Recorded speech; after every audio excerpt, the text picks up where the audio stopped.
Leveled up kilig at excitement ang hatid ng 13 boys ng Pit Babe sa kanilang pagbabalik Pinas nitong Sabado, kasunod ng matagumpay na Season 2 ng Omegaverse series. And this time, nakilala na rin ng Philo Racers ang newest pit crew members na si Milk. Ang Season 2 ng kanilang Manila fan meet tinutukan ni Arnold Herrera. The crew races back to Manila. Nagbalik Pinas para maghatid ng leveled up kilig at excitement ang 13 Boys and Tybiel series na Pit Babe para sa kanilang much-awaited Manila fan meet Season 2.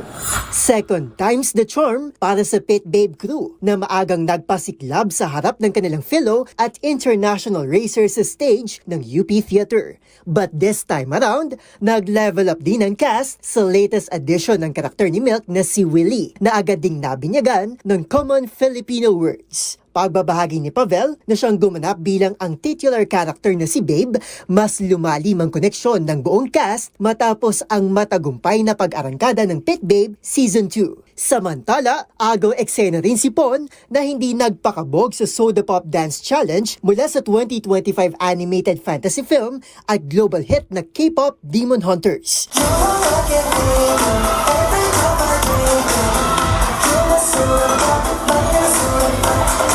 Ang Pit Boys, feel at home na rin at game pang nakipaglaro at nakipagkulitan sa ilang maswerteng fans, gaya ni Irish na super fan ni na Benz at Garfield. Gusto ko talagang makita yung chemistry ni Benzalet at Garfield! Yung chemistry ko kasi talaga ni Benzalet at saka ni Garfield is talagang namumuo sa puso ko eh. Ang Tybiel fan naman since 2015 na si Krista, may mensahe rin sa Pit Boys. I love you so much, Milk and Michael. I hope to see you all again soon after this fan meet sa Bangkok. Nakapanayam din natin ang Texas-based fan at K-pop dance teacher na si Makaylee na lumipad pa ng 26 hours para lang makapiling ang boys ng Pit Babe. I am a K-pop dance teacher, and I know a lot of people in the K-pop community also like BLs. So they kind of introduced them to me, and I started watching them from there.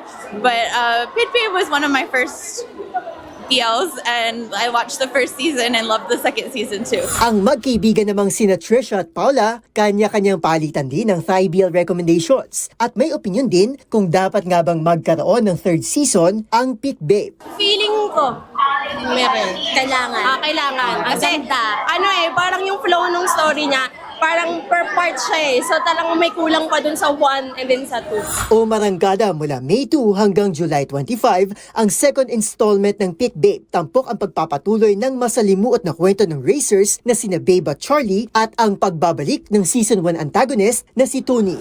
We love you! Please come back! Para sa MBC TV Network News, ito si Arnold Herrera. Una sa Pilipinas, una sa Pilipino.